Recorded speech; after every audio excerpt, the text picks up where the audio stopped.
Welcome to Attleboro Update. On Monday, millions across the country remembered the important contributions of well-known civil rights leader Dr. Martin Luther King Jr. Here in Attleboro, the Reverend Dr. Martin Luther King Jr. Memorial Committee held its annual celebration of Dr. King's birthday with a municipal program at City Hall.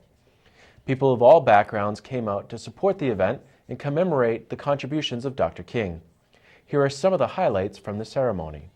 This year, 2014, will mark the 50th anniversary of two significant events of the Civil Rights Movement, Freedom Summer and Dr. King's winning of the Nobel Peace Prize.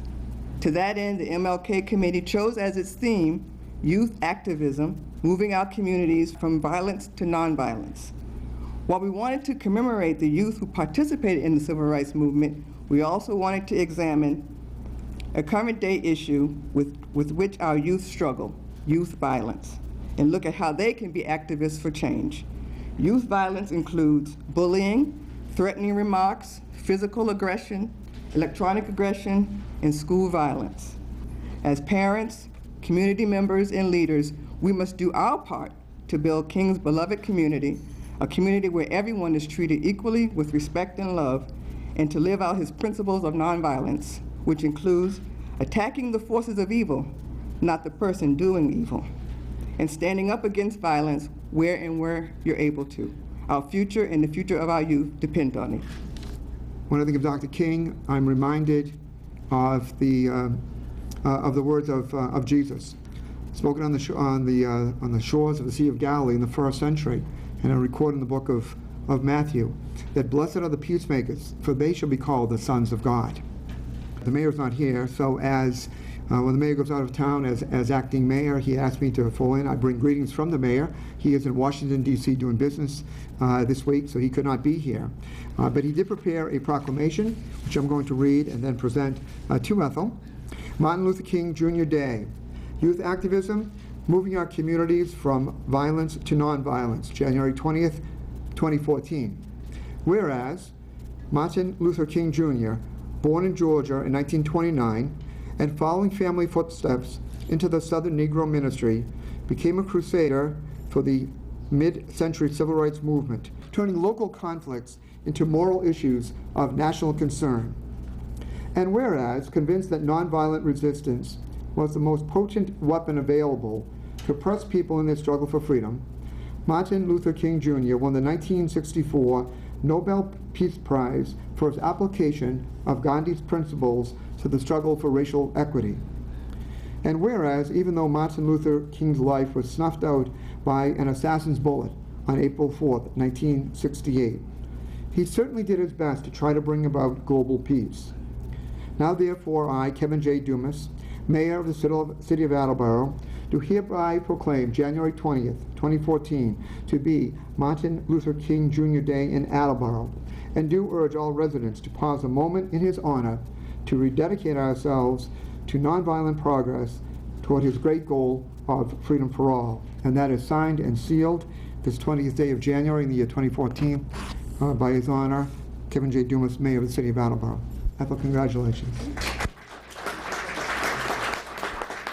This morning, I read a quote that said that the only people who are crazy enough to think they can change the world is the one who actually can change the world.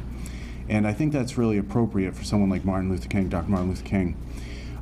His mission of a civil rights movement to change the fabric of America for racial equality continues today. I think that every one of us in here probably has something that we like to find in ourselves that we'd like to leave to the world, and whatever that is, that's the type of thing that we get from Dr. Martin Luther King, from his message to all of us.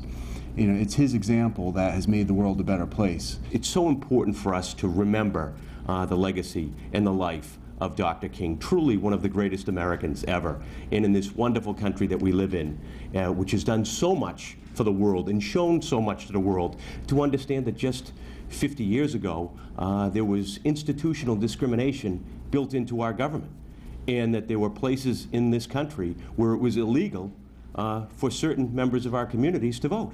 And when we think of what he overcame, and the mountains of discrimination and the mountains of prejudice, and where he put us. And I think it's always a lesson for us going forward. I could not help but think of another inspirational and heroic figure in our history, that of Nelson Mandela, who we most recently lost.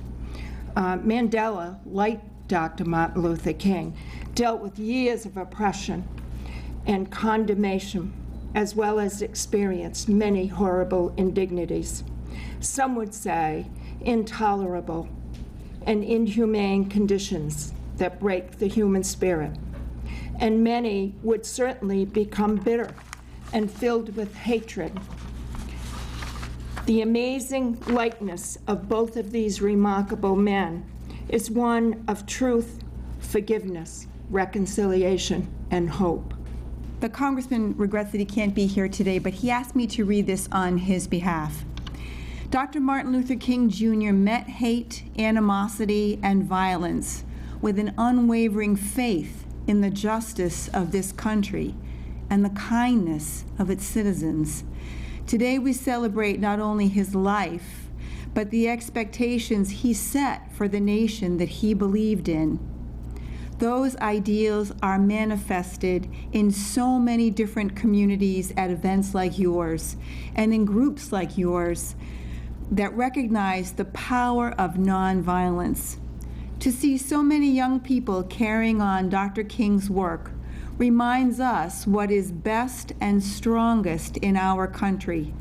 We also pause today to recognize those who stood bravely with Dr. King during his life and after his death, and who have proudly carried forward the fight for liberty and justice for all.